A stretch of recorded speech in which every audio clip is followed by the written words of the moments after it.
السلام عليكم ورحمة الله وبركاته. سoo dhawaada akhyaarta. Casharkan waa haddii la fiiriyo casharkii noo socday oo ku saabsanaa barashada programming ee Java. Waa casharkii sida caadiga markaan u bilownay kii labaad. Wiigi hore waxaan ka hadalnay xogaa yar oo iska hor dhacay aan ka hadalnay iyo sidii qaabka ula soo degi lahaydeen IDE-ga oo aad wax ku dhisaysaan. Marka maanta si dardargelin leh oo toos aan u bilaabeynaa. casharkan maanta wuxuu ku saabsanaan doonaa inaan marka hore fahanno xoogaa luqadda Java asaaskeeda hoose sida u dhisan tahay. Markaan fahanno ayaan kadib haddana marka hore waxaan ku hormarinaynaa cashar aan qaadanayno oo dhowr slides oo halkaan aan dul marayno. kadibna waxaan u gudbaynaa IDE-ga si markaas aan practice u samayno. waxaa maqli doontaan ereyo badan oo sida ma aragtay JRE ama JDK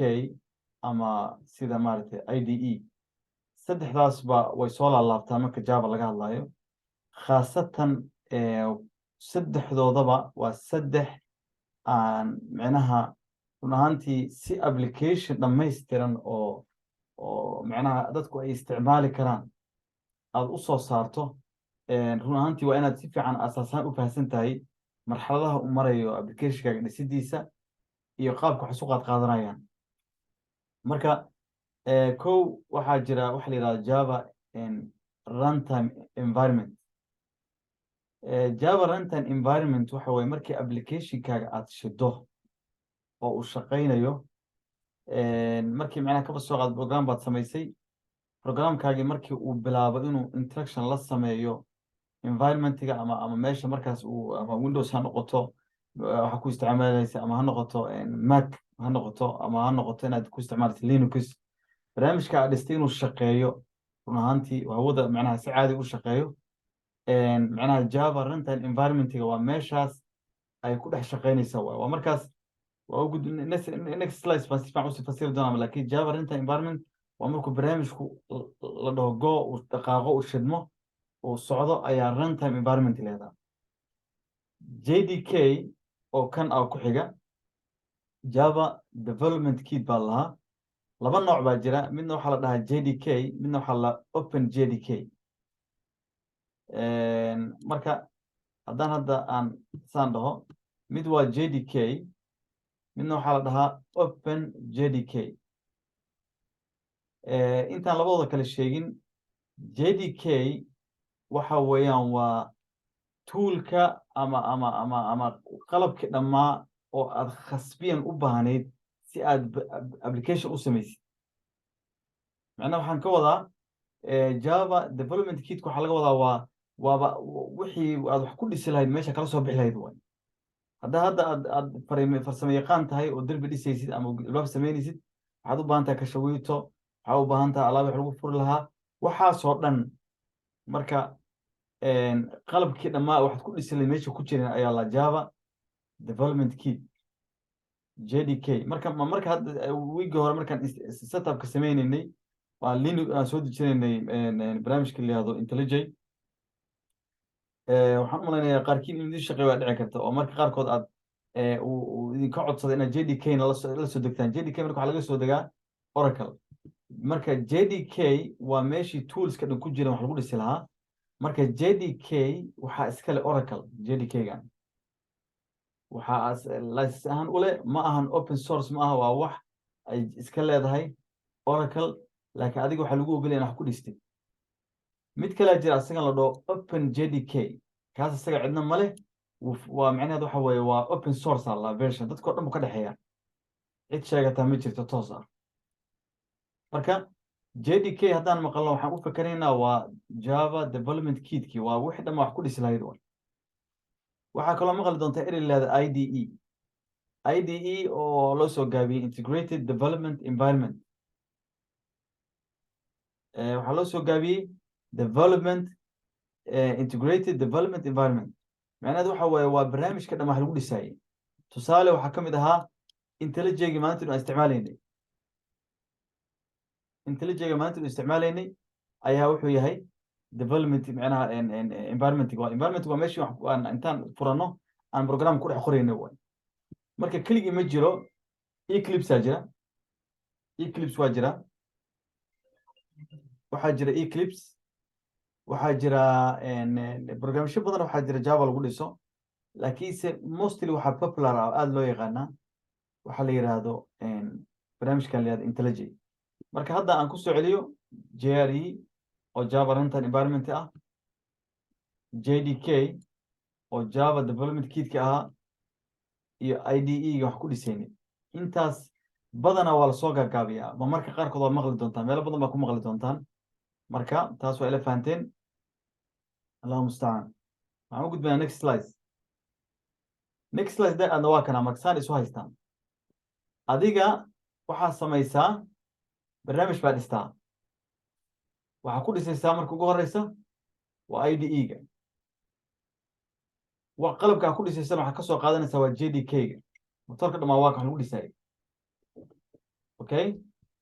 marka kan waa kii aad wax ku dhisaynay asagana waxaa gadaashiisa yaalla JDK-gii oo noo fududeynaya barnaamijkan inaan dhisno wixii aan u baahnayn macnaha library-yaashan aan u baahannahay qalabkaan u baahannahay wax kasta aan u baahannahay JDK-gaas ka dhex helayna markaan barnaamijkeeni dhisno oo noo diyaar garoobo wuxuu noqonayaa Soomaa Java app ah barnaamijkeeni markuu hadhow aan bilowno inaan raan garayno Java waxay cajiib ku tahay waxa waaye waxay samaynaysaa marka ugu horeysa markii barnaamijkaaga aad dhisto wuxuu isu bedelayaa macnaha inaad compile garaysid waaye markaa compile garaysid kadib wuxuu isu bedelayaa binary code oo ay fahmayaan mashiinadoo dhan si macnaha any environment loogu wado adigu macnaha looga shido haddii Windows application aad laga dhex shido barnaamijkaa dhistay waa laga isticmaali karaa haddii laga dhex shido Mac uga dhex shaqeynaya haddii Linux laga dhex shido uga dhex shaqeynaya haddii Android mobile laga dhex shido uu ka shaqeynaya sababta keenaysa wax kale maaha waxa waaye Java waxay kaga duwan tahay luqadaha kale waxa waaye machine code-keedu wuxuu isu bedelaa byte markuu byte isu bedelo markuu barnaamijku dhaqaaqo waxaa loo yaqaanaa JRE waa Java Runtime Environment markii barnaamijka aad dhisato oo aad dhamayso oo aad deploy garayso oo bilaabo inuu dhaqaaqo dadka isticmaalaan markaas waxa waaye waa runtime-kii waay xataa markii aan compiling ku samayno barnaamijka intaan hadda kaba soo qaad aan barnaamijkan dhisno kadibna aan dhahno run markuu dhaqaaqo wuxuu bilaabayaa marka wuxuu gelayaa marxaladii ahayd the runtime marxaladii ahayd markaas waxa weeye hadhow waad ogaan doontaan markaan hadhow sii fahanno waxaa fahmi doontaan waxa la yidhaahdo barnaamijkaaga laba nooc buu noqon doonaa hadduu khalad ka dhaco marmarka qaarkood waxaa khaladkaas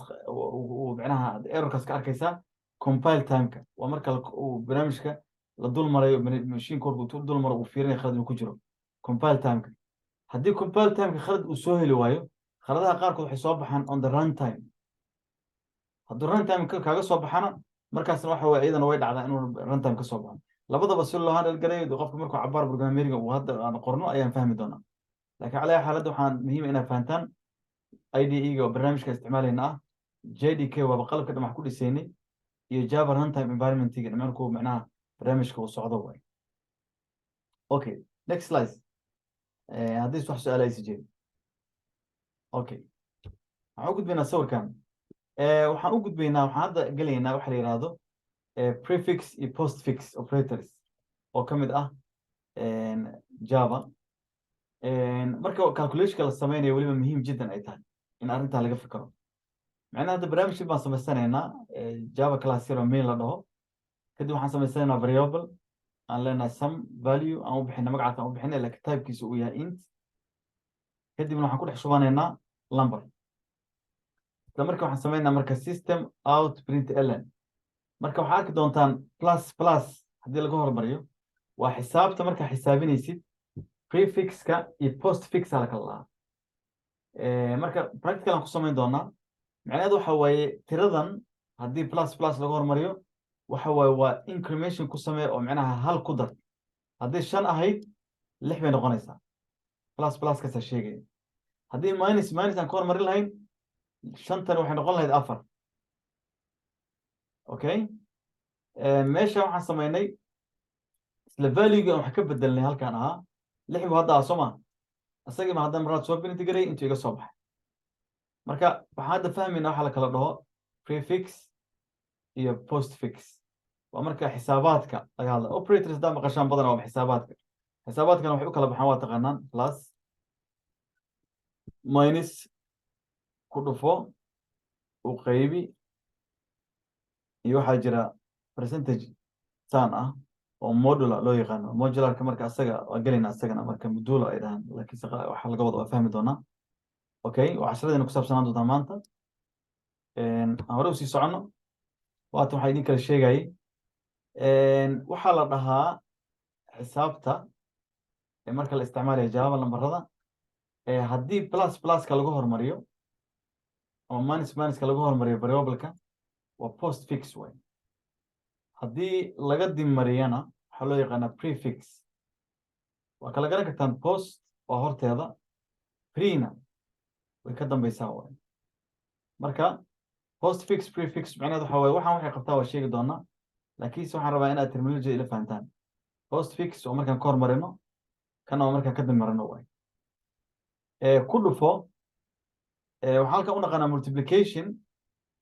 dhowr nooc bay u kala baxdaa ku dhufo saasaa loo qoraa u qaybi saasaa loo qoraa tanna waa modulka idiin sheegaya modulada wixii ku saabsan additionna waxaa loo qoraa plus iyo minus marka operatorskaas hadda maanta fahmaynaa waa si fiican u dhexgelaynaa marka iyadana waa noo imaanayaan okay waa sii wadanaynaa marka next slide waxaan kadib u gudbi doonaa markaan kaa dhamayno inaan fahanno waxa la yidhaahdo typecasting ama in conversion lagu sameeyo macnaheeda waxaan soo baranay type sida long int float short char double waxaasaan baranay mogtahay laakiin ka waran haddii anuu haysta int value of 50 ah haddaan rabo inaan u bedelo kaba soo qaad long ama inaan u bedelo float ama inaan u bedelo double maxaan sameynaya markaas waa marka lagu leeyahay type conversion sida taababka isu bedbedelaan oo loogu bedbedeli karo programka dhexdiisa ayaan fahmi doonaa ayadana laba qaacidaa soo dhex gasha waxaa la kala dhahaa implicit type conversion iyo waxaa jira explicit type conversion implicit conversion haddaan maqashid automatically waxaa kuu sameynaya compilerka waan baan inaad samaysid haddii explicit la dhaho laakiin adigaa lagaa rabaa inaad conversion perform explicitly encode with cast operation inaad cast operation isticmaashid way cast operation waxay taa u imaanin ayadan okay good waxaan malnaa ilaa hadda wax su-aala ma jiraan waa sii wadeynaa marka type casting la samaynayo ama type conversionka waxyaalaha muhiimka inaad ka fikirto waxaa ka mid a in sidaanu kala jirta haddii kaba soo qaad aan dhaho waxaan idhi tira kaba soo qaad waxaan dhahnay int kaasaan idhi inta camal ula baxay equal 5 kaas haddana waxaan idhi short okay my short okay ayadana waxaan ka dhigtay kaba soo qaad lambar 2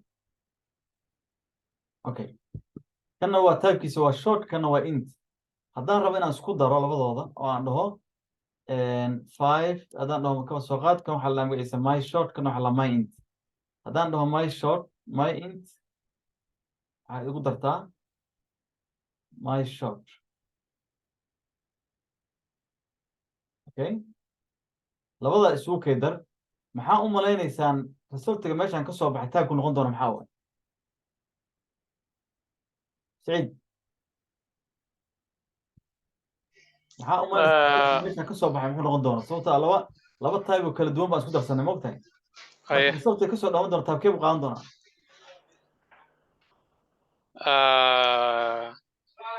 integer inuu qaadanaya umalaynaya sababtoo iyada large ah ayada hee iyada wax qaadan kare mana tan yar lama qaadan karo always markii laba type oo kala duwan macnaha operation lagu sameynayo markasta compilerka wuxuu sameynayaa ama wax laga rabaa inaad resultiga meesha ka soo baxo waxay qaadanaysaa kan weyn saan u fikirtaan waa mixed integer sizes uses the largest integer in equation ma ila fahan haddii mar kaba soo qaad ay floating yi ka war oo ay lambaro wataan kaba soo qaad mixed floating points size la isku daray ayadana waxa ugu weyn macnaha xagga marka floatka laga hadlayo waa double automatically double noqonaya resultiga haddii marka integer iyo float laisu geeyo maxaa ka soo dhalan doona meesha wuxuu qaadan doonaa floating uu qaadan doonaa laakiin meeshaas waxbaa kasoo ka dhalan doona iyadana waa ka hadli doonaa taasna waa casharadayna ka mid tahay maanta qaabka loo sameeyo type conversionka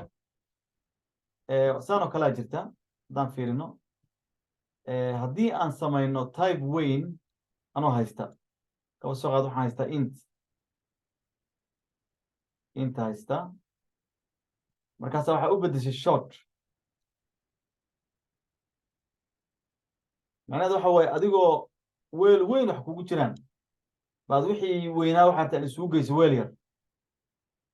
halkan maxaa dhici karaa isleedii سعيد هاي معقول ما معناها ويل يرك اسمه قادن كران قادن كران سوما واحد باتام لو قادنيا كمالكو كايليا لكن waxa dhici doona wax badan baad luus garan doontaa waxa laga yaabaa wixii gali waayo in iska tuuro daatada wixii gali waayo in iska tuuro ma fahantay marka inay khasaara meeshan kugu jirta marka badan ay ka fikirtid way marka badan inaad wax value macnaha type weyn inaad u bedelin type yar baa fiican sababtoo ah loss badan baa kugu dhici kara haddana hadda kahor floating kala haysta fiiriya waxaa rabtaa marka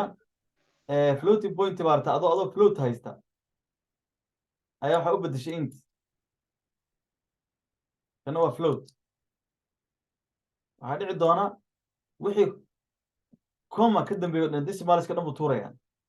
maadaama int decimal ma qaataa ma qaato sidaa daraaddeed marka wuxuu kaa tuuraa decimaliska dhan wuxuu kusoo reebayaa keliya whole numberka wax kala maaha ayadana khasaara meesha ku jira lambar baa iska tuurta waayahay adigoo marka waxaa la yidhi halkan integer to floating point haddii marka integer a haysato to floating point aa aado ayada laftigeeda meeshaas waxaa dhici kara loss yar laakiinse precisionka kaa dhumi kara oo macnaha loola jeedo shaygan aa wadatay wuxuu ahaa waxaa rabtaa float inaad ku shubtid integer floatna waa taqaana badana coma ayuu badanaa qaataa marka khalad ba meesha kama dhaco laakiin waxaa dhacda marka qaarkood in laftigeeda aysan iskeeni karin marka waxaa la kala dhahaa widening iyo narrowing aa la kala dhahaa conversionka hadda annaga markaan samaynayno san oo aan mid weyn intaan soo qaadano aan mid yar gelinayno waxaan samaynaynaa waa narrowing wixii maan yaraynaynaa laakiin markii aan rabna kaba soo qaad bilcagsi aan samaynayno oo aan leenahay short ha lagu dhex shubo integer wuu qaadi karaa sababto weelkan weel weyn waa weelkan weel yar waa isgeli karaa kan wuu geli karaa kan waay marka waxaa la lahaa widening okay marka side effect bay leedahay marka aad isticmaalaysid narrowing marka inaad iska ilaalisid waay side effectkaas waxaan u malaha su-aalaha kama qabtaan waa ka socon karnaa kadib waxaan u gudbi doonaa while loops iyo macnaha wixii loopsko dhan sida u shaqeeyaan sidaa daraaddeed waa haddii aan ka gaarno waa arkayna cashirka haddii kale kadamba aan dib u dhiganayna okay hadda marka waxaan laka rabaa inaan IntelliJ furanno oo aan casharadeenni bilowno in aan iyagii aan practical intii maanta aan ka hadalnay inaan si practical aan u galno marka casharadeenna u gudbayna waxaan hadda soo galnay barnaamijkeenii ku saabsanaa barnaamijkeena wax ku qori jirnay IntelliJ IDE-geeni IDE hadda waa fahmaysaan macnaha wax loola jeedo waxaan galay startan tegey kadibna waxaan idhi new haddaa aragtiin hala mar aan ku celiyo start new project aan idhi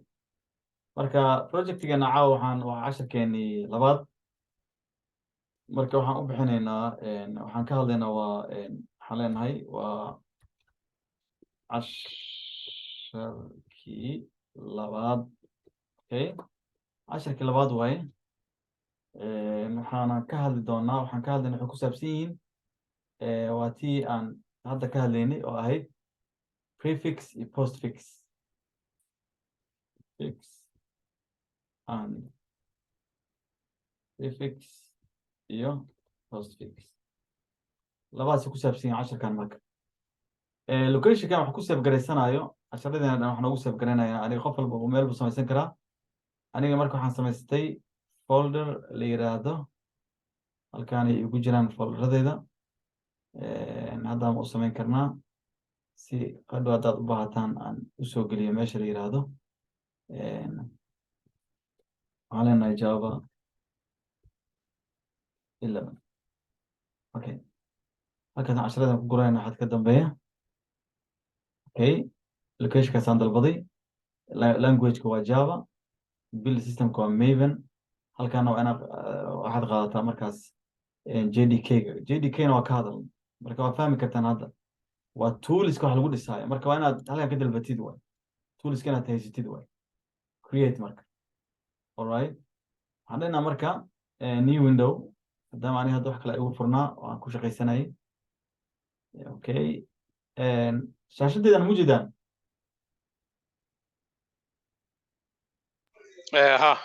si fiican qoraysa arkaysa soo ma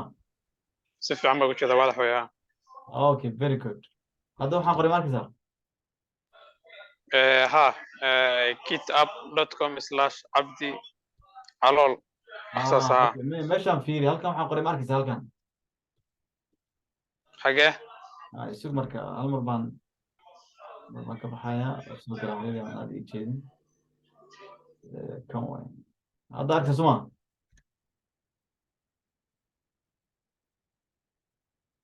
main method waa ujeedaa main menuga san public stack san bas halkaas waa fahantay marka wuxuu ku saabsan yahay casharkeena marka inaan fahno waataan dhahnay prefix iyo postfix marka ugu horeysa waxaan ku hormaraynaa intaanan gelin prefix postfix operatorska horta ka hadlaynaa operatorska marka waxaa ka mid a haddaan hadda samaysano waxaan samaysanaynaa variables aan samaysanaynaa marka different kind of development markaas isku dardarsanayna marka waxaan intusaya xisaabta bal qaabka ay u dhacdo moogtahay haddaan hadda dhahno int aan dhahno kaba soo qaad value a waxaan leenahay value a waa 10 haddana integer value b waa iyadana waa 20 waxaan sameynaya ogaadayaa waa typekii variablekii iyo waxaan ku shubanaya okay int value c equals 30 okay marka waxaan sameynayaa marka inaan isku dardarsadaan rabaa xisaabtan haddan oo plus aan isticmaalo waxaan leenahay kaba soo qaad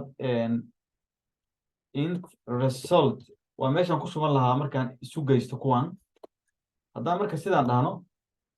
value a saa ku caawinaya soo jeedaan value a plus haddaan hadda aan iska qoro waxaan jirin value aan dhaho r oo kale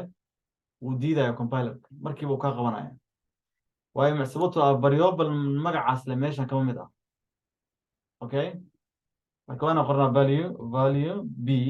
waxaa noogu jira halkaas 20 oo waatana kadibna waxaa noogu xiga plus value c okay taasaan leenahay bes marka saana hadda isugu dardaraynaa markaasaan resultigan soo saarayna system dot out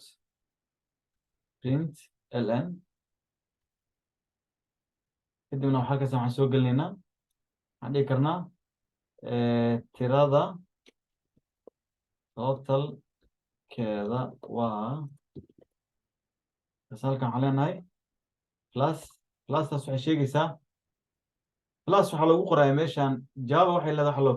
concatenation oo la yiraahdo markaa kan soo saarto waxaad raacisaa wixii ku jiray kan halkan waxaan leenahay result alright hadda marka waa raangarayn karnaa barnaamijkeena sababtoo waxaan ku dhex jiraa main methodkii waa meeshii compilerku ka bilaabi lahaa gudaheeda waxaan ku dhex sameeyey wixii meesha aan ka sameyna waa inuu compilerka noo soo saaraa okay taasaan leenahay meesha wax ka soo bixi lahay waa kana markaasaan noo dhigaya saan u aragno kulligeen okay let's run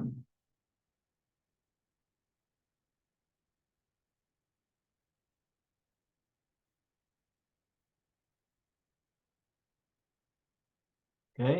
waxaa soo baxay bilan tarjumaya run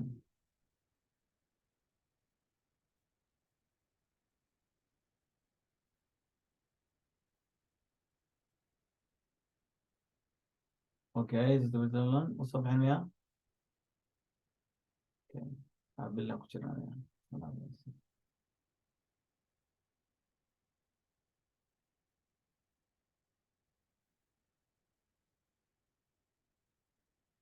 انت كصبح بالله كصبح no problem بس كان وكان انت كصبح يسوي جدا واركزها كان ربي عدانتي انا انت سكنه هي كان انت نص ساعه يعني نص واسيرا هو كان ربنا سأوركتان سؤال إن شاء الله بس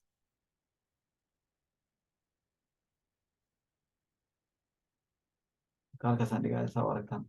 أوكي ما كان رانجرين محاسوب حي ترى توتال كذا 60 كانوا كتب هذا 60 ها وترد هالكون أوكي هل بدنا سمينا مركب وحنسمينا هالكون حنبدلنا تايمز مركب حواي و value A plus value B لو ضفتي value C أوكي مثل كلام قرينا أيضا in result 2 لكن مركب حنسمينا يا وحير واحد كبدلها حنسمينا مركب حنليه value A اوكي value A plus حنلنا هاي value B times value C لكن هل كان حنقول لنا هل كان حنقول لنا parentheses أنا لنا اوكي good لبضل مركب صوص صارنا كنا رسولت كود صوص صارني رسولت كلا صوص صارنا system dot out print ln اوكي على هاي tirada labaad isku darkeeda waa plus result 2 okay هي maxaa isleedahay siciid isleediin ma maanaysaa in ay isku jawaab soo baxayso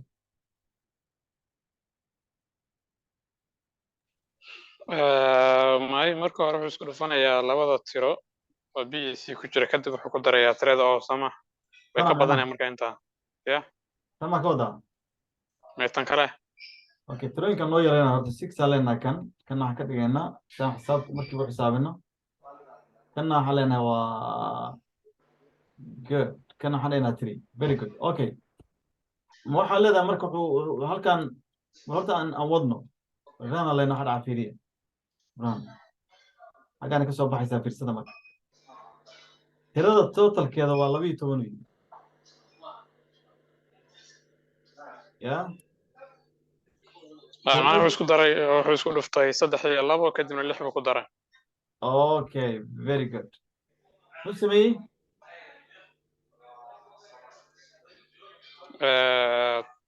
2.2 lagu dhuftay 3 waa 6 lagu daray 6 kale ku jiray halka waxa ku jiray 6 halkaana waxa ku jiray 2 soo maaha 6 iyo 2 isku dar 6 iyo 2 marka la isku daro waa 8 soo maaha kana ku dhufo marka kan 8 marka lagu dhufto 3 waa 18 laakiin asaga muxuu sameeyey muxuu ku hormaray isku dhufashadu ku hormaray kadibna balaas uu ku daray kan oo 2 ah iyo kan isku dhuftay marka sax ma taa 12 noqonayso qaacidada markasta waxa laga soo bilaabi jiray samahan dhufashada iyo qaybka iyo balaaska iyo minuska kadib okay wuxuu sameeyey marka 2 iyo 3 buu isku dhuftay 6 buu geeyey okay meesha marka haddaan dhahno kor waa c halkaan aan dhahno waa a maxaa umalaysaa soo bixi doonaan haddii halka la yiraahdo laba uu ku calaamay mujda meesha ku jira 6 12 soo كده كان نوع هاي سدح. Mhm. اوكي let's run.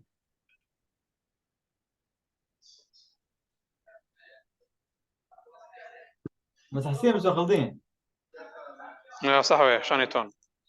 صح ويسمعها. Mhm. very good. اوكي شركة كلا جت مركان كان كوسين اي في سعيد هالمر هاي كان كوسين مسحسين كان ليه بقول فكرة كوسية كان كوسين أسلحة كوسية ليه بقول فكرة أسلحة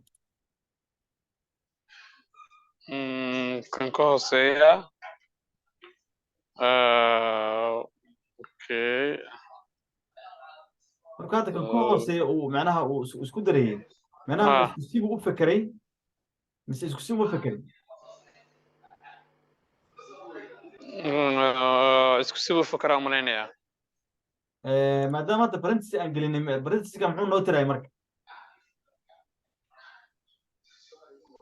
brentga wuxuu taraya in lagu hormaraya tan qoyska ku jira markasta bracket إنك برنت لو مريو ha xisaabta qaybta bracket ku jira marka hore waa inuu xalliyo هذا kadibna uu بدلنا bracket ku مركان yimaado value A waxaan ka dhigayaa value A waxaan ka dhiganaynaa waxa la yiraahdo 12 tusaale 21 nooga dhig okay value A waxaan leenahay 21 waxaan ku soo haray value B ayadana waxaan ka dhiganaynaa 6 cid mala socotaa ah waaya waxaan ku soo haray value C 3 aan ka dhiganaynaa noo tahay waxaan ku soo haray value macnaha value waxaan ku darsanaynaa adiga variable kale value D baan ku darsanaynaa int val D halna asaga waa 1 halka ma tahay xisaab xisaabtaan bedelaynaa marka waxaan ka dhiganaa value A minus value B okay value A minus value B divided by value C هذا كور سعيد هذا ماشي قلنا سلذا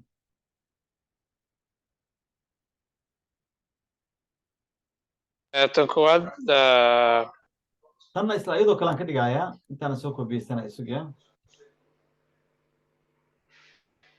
تصنع هنا تأكيد استنى لي ولا راح نروح أنا وحيل هلك يعني كتوسو سياد إلى فانتا أوكي سعيد هاي محاوم ولا زي صوب حدونا هذا value A maxaa ku jira value A waxaa ku jira 21 value B na 6 okay value marka C na waa 3 3 waaye marka hadda 6 3 labadanba hadda waa socodsiinaynaa waa raanaan leenahay bal in isku jawaab soo baxday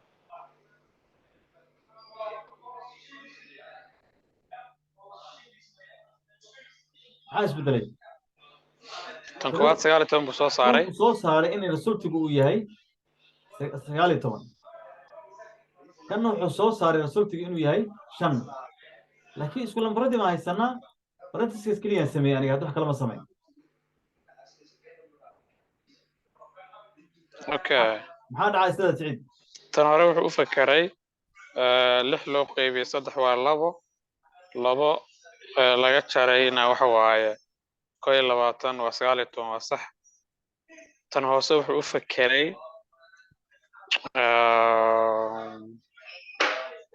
tan hoose wuxuu u fakeray wuxuu kala jaray 21 wuxuu ka jaray 6 waxaa soo haraysa soo ma ahan 15 wuxuu u qaybiyey 3 markaa 5 baa soo haraysa ma garad bravo marka marna qoysku ku hormaray oo dee tirada marka qoysku ku jiro kow bracketka la xalliya haddaysa bracket ku jirinna mar kasta ama ku dhufashada iyo qaybka horeysa blaska meelska horeysa waka macnaheedu waxa waaye waa saa sheegtay waaye xisaab ahaan compiler wuxuu u fakarayaa laftigiisa sidii saxda ahayd in loo fakara ahayd caadi ahaantii runtii marka uu wax isku dardarayo horta halkan uu ka soo akhriyaa isaga oo ka soo bilaaba bidixda laakiinse operationada way kala horeeyaan hadda minus iyo division yaa horeeya divisiona horeeya saa daraaddeed kan uu ku hormaraya kadib uu kan ka jaraya saasa jawaabta ku imaanaysaa marka okay kan sidoo kale waxaan oo dhan waxaa ka horeeya bratiska soo xalinaya kadib kan uu qaybinaya taa mila fahanteen okay taa waa midaas way haddii marka aan fiirino macnaha maadaama uu macnaha maxaa la yihahdaa uu saa u kala hormarayo waxay noqonaysaa marka dambe ku dhufada waa sidoo kale u qaybisku waa sidoo kale marka haddii ka waran aan parenthesis kusii hoos qorno ka war oo aan kaba soo qaad parenthesiskan aan sii hoosgelin wuxuu samaynayaa parenthesiskaas gudaha kusii jiro sii hoosgelaya macnaha tusaale hadda in siiye meeshan haddaan idhaahno meeshan gudaheeda waxaan leenahay marka parenthesisaan gelinayna halkan okay markaas halkan waxaan leenahay value d aan ku daraynaa marka value d dada weyneyd mujeedaa markan macnaha value d ay wuxuu ku daray parenthesis value a iyo value b la kala jaray kadibna parenthesiska weynaaba soo baxay muxuu samayn doonaa kanuu ku hormaraya marka hore dhexda ku jira markuu dhammeeyo kan koruu imaanaya haddana intaan u dhamaystiraya kadib u qaybinaya casharka mid kala dhacay casharka waa fahanteen si wanaagsan macallin si wanaagsan u kala duwan yihiin inay fahantaan marka waxaa jiroo kale haddii hadda aan hal mar dib ugu laabto islaasyaashii hadda aan tusayey macnaheeda isagoo yar okay islaasyaasha dib ugu soo laabana marka xoogaa plus iyo minus in soo tusay aad aragteen qaabka ay u kala horeeyaan iyo qaabka loo qoro hadda marka waxaan gelaynaa marka postfix prefixki macnaha macnaheedu waxa waye haddaan x ka hormarino plus plus ama x minus ka hormarino macnaheedu waxa waye waa tirada hal ku siyaadi waay kana hal ka jar waaye haddii tan ay tahay plus minus ay tahay way ka duwan tahay labadaba way isku mid run ahaantii marka la fiiriyo laakiinse hal waxay ku kala duwan yihiin waa arki doonaa iyadana multiplicationka si loo qoro waa aragteen kana ku dhufaa laga wadaa kan waa u qaybi moduladan mar baa intusi doonaa plus iyo minusna haddaan soo samaynay marka hadda intelligent dib ugu laabanaya si aan kuwan dib idiin tuso mar labaad marka halkaan kusoo laabanaynaa waxaan gelaynaa marka postfixkii iyo prefixki okay si ay ila fahantaan postfix okay waxay kala yihiin tusaale haddii hadda aan samayno sidan waxaan qoranaynaa tirada ah kaba soo qaad lambar 5 baan qoray okay waxaan samaysanayaa int 5 int kaas waxaan leenahay kaba soo qaad my value kaas waxaan leenahay int 5 oo kale leenahay okay halkaa 5 baan ku shubanay mogtahay markaas waxaan leeyahay system saada waa in la weyneeyo system out print ln plus my value hadda marka aan tijaabina marka waxaa dhici doona fiiriya hadda mar labaad waxaan soo saaraya system out print ln kaas waxaan leenahay my value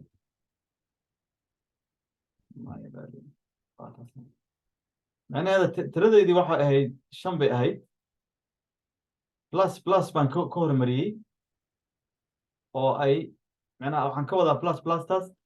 my valuegan maadaama 5 ay ahayd igu siyaadi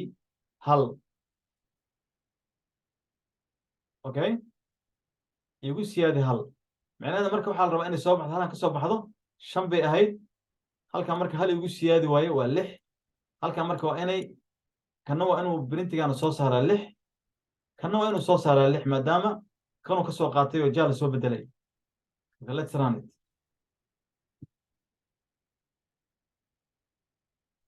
maxaa soo baxay 6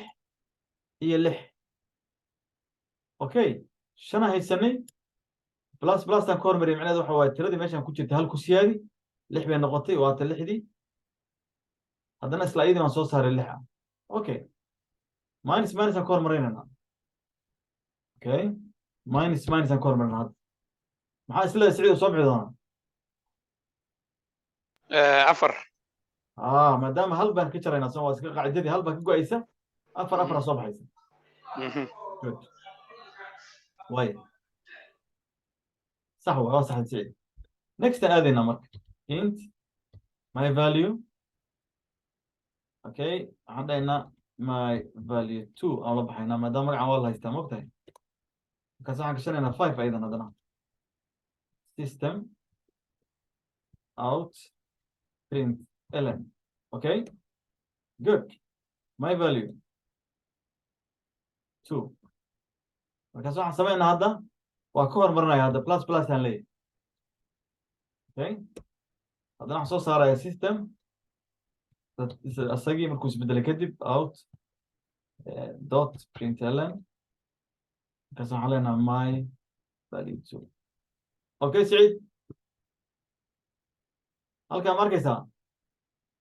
maxaa isleedahay maxaa dhici doonaa isleedahay okay 5 lagu daray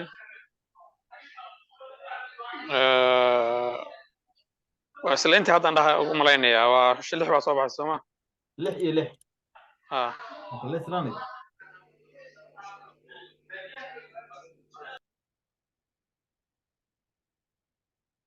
kii hore hal buu ka jaray 4 bay sooma hal buu ka jaray 4 bay noqotay 4 kii waa labadii 4 oo kuwana kan dambe hadda aan samaynay wuxuu sameeyey hal buu ku daray sooma inuu shanta hal ku daray ahayd halku wuu ku daray laakiinse weli muusan update garayn ifania next time oo la print gareeyo ku daraya markaas sababta lagu kala bixiyey postfix iyo prefix sababta lagu kala bixiyo waay ma fahantay saciid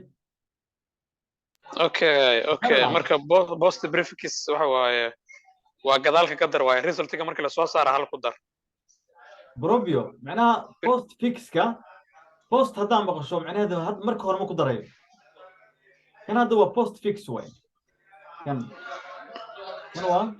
waa postfix waay okay ma fahantay kanna waa prefix way okay macnaheeda kan haddii laga hormariyo plus minusta automatically variable kan uu update garaynaya halkaas uu isbedelaysaa mar labaad kala soo saaran asigoo isla bedelmo soo baxaya kan laakiinse markaan waa qisadii way dhacaysaa laakiinse variable ka update ma qaadanayo isma bedelayo waxa kugu jira tirada hore mar labaadka dambe la soo birti garayo soo refresh uu ku saaraya macnaha tirada saxda ah midna waxa la midna waxa la postfix faham ka dhacdo si wanaagsan bas fiicanta marka inaad macnaha luqadda dhanba macnaha waa terminology waa moogtahay ereyada waa inaa waa sida marka luqad baranayso kale macnaha postfix iyo prefix marka laga hadlayo waa inaa qofku kala fahmaa sida u kala saari lahaa صح okay very good operator ka kamid tahay iyada laftigeeda meelo badan oo ku arki doonaa marka loopka la gaaro si fiican loo fahmi doonaa okay taa waa fahmi hadda marka waxaan u gudbaynaa haddana waxaan tegaynaa powerpoint-geena okay operator-kan marka waxaan soo fahnay postfix waa fahnay wuxuu kala yahay isagoo minus wata so plus wata isku mid prefixna waa tan soo sheegna waa tirada wayna update garoobaysaa labada marba tanna waxaa marna koowaad la bedelo wax ma update garoobayn laakiin mar labaadka dambe aad soo birti garaysay soo raacaysaa multiplication-ka waa taqaanaan addartiibna waa aragteen labadanba waa aragteen okay next slide tan marka waxaan u gudbaynaa hadda waxa la yidhahdaa type conversion qofka markuu rabo type inuu bedelo kale anaa meeshaan saa ujeedaa ma integer aan samaystay int value 50 baan ku shubtay 50gii marka waxaan sameeyey long value ayaan u gudbiyey okay long value aan samaystay waa ku shubtay ama long value laftigiisa intaan samaystay ayaan rabaa integer aan ka dhigto okay waxaa loo kala dhahaa marka ayadana waa implicit type conversion iyo waxay kala ahayn explicit type conversion labadaba laba terminology muhiim ah marka aan ku laabano meeshani kadibna aan isla aragno si aan u samayno ayadana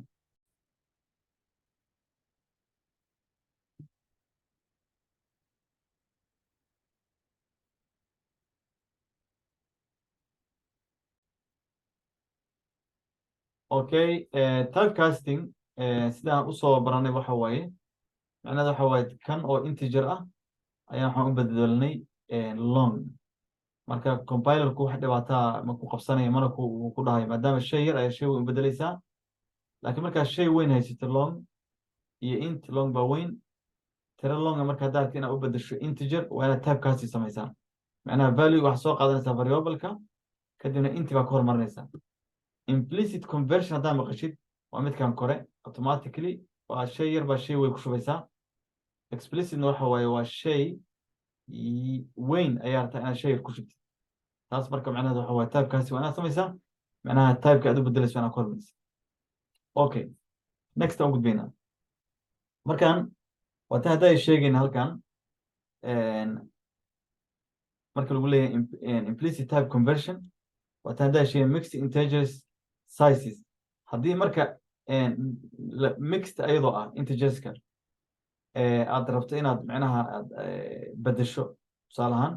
midka asaga ugu weyn buu qaadan doonaa marka tusaale ahaan tanna aan practical u aragno waxaan u gudbaynaa IntelliJ aan fiirino bal ayadana sida loo sameynayo okay waa sii wadaynaa walaalaad cashirka waa dheeraaday waxaan sameynaynaa marka hadda tii ugu dambeysay oo aan gelaynay waxaan rabnaa inaan fiirino kaba soo qaad typecasting waa fahnay macnaheed halkan ayaa waxaan ku celiyo waxaan samaystay value loo my value integer 50 baan ku shubtay kadibna my value-geyga baan rabaa hadda inaan ku shubo type long ah compilerka waxba ima dhihin waa ii shaqeeyey macnaha waxaa la implicit conversion haddii laakiinse anoo long haysta type long aan haysto 60 waxaan ku shubtay value long value-gan marka laftigeeda waxaan rabaa haddana inaan wixii ku jiray inaan ku shubo compilerka igama yeelayo haddaan saas dhaho hadda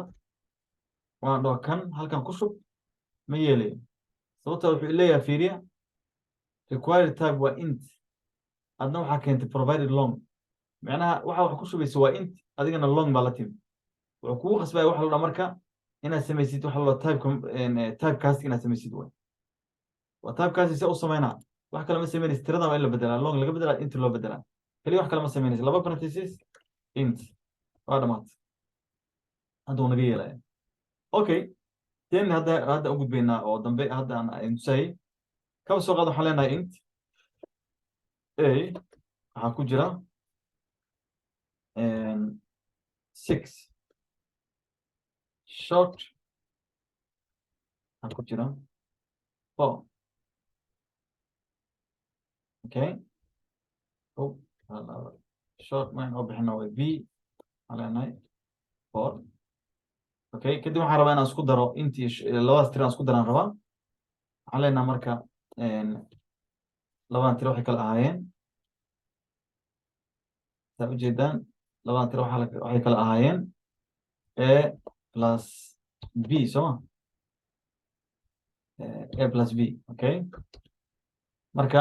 haddaan hadda meeshaan ku shuban lahaa waa inaan samaysto waxaan kaba soo qaad waxaan rabaa inaan ku shubto short waan dhaho meeshaan ku shubana waa short c ayaan rabaa inaan ku shubto a oo lagu daray b okay laakiin wuu diiday ma jiraan meesha khalad kalaa jira sababtoo ah sharciyan marka hadda idiin akrinaya waa aragteen ma aragteen baan u maynaya oo ahayd labadan tiro oo la isku dara ayaa weyn kana weyn oo inta ah marka meesha wax lagu shubayo waa inay qaadataa typekan mar walba kan weyn typekiisa in la qaato way haddaan hadda meesha intu u bedelo dood wuu joojinaya compilerka okay way haddaan hadda soo print garayno south baa la qoraa marka la soo print garaynayo waa baahan inaad qortid system dot out southka asaga ku qoraya marka dambe waa iska short command way way fiicanta short command yaasha in la barto okay total waa sii soo saar marka okay let's run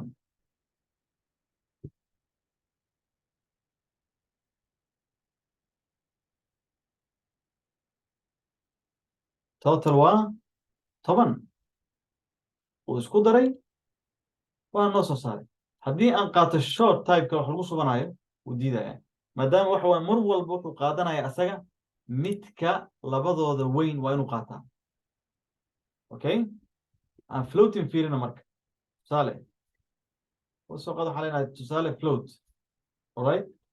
waxaa leenahay float kaas waxaa leenahay tirada waxaa t baan u baxsanayn haddaan rabno waxaa leenahay 2.5 okay samaalka ka tegey always float waa in f loogu dambaysiyo haddii kale waa kaa khaldamaysaa markaasaan rabaa inaan ku daro kaba soo qaad int waxaan leenahay int oo ah kaba soo qaad ayadana g oo la baxay intina waa 3 waxaan leenahay okay waxaan leenahay total waxaan leenahay int total kaas waxaan leenahay t lagu daray g haddana cilad kala timid wuu diiday okay aan fiirin halkan wuxuu yidhi waxaa ii dhibtay aniga integer okay ani macnaha waxa ay tiri integer wax ku shub laakiin waxa aan meesha keentay waa float labadoodan haddii int iyo laisku darayo float mar kasta waa wuxuu compilerku rabaa waxa meesha wax lagu shubaya waa inuu float noqdaa marka haddaan kana float u bedelno wuu joojinayaa qaylada taasna way fiican tahay inaa niyaddu ku haysaan idan ay fahantaan practic badan ku samaysaan marka halkan waxaan ka fahmaynaa mar walba wuxuu qaadanayaa the largest type waa inuu marka wax lagu shubaa inuu noqdo waa okay sababtoo ah inaad iska fiirisid waa marka wax ku shubaysid kan maaragtay the largest ah mar walba inaad maaragtay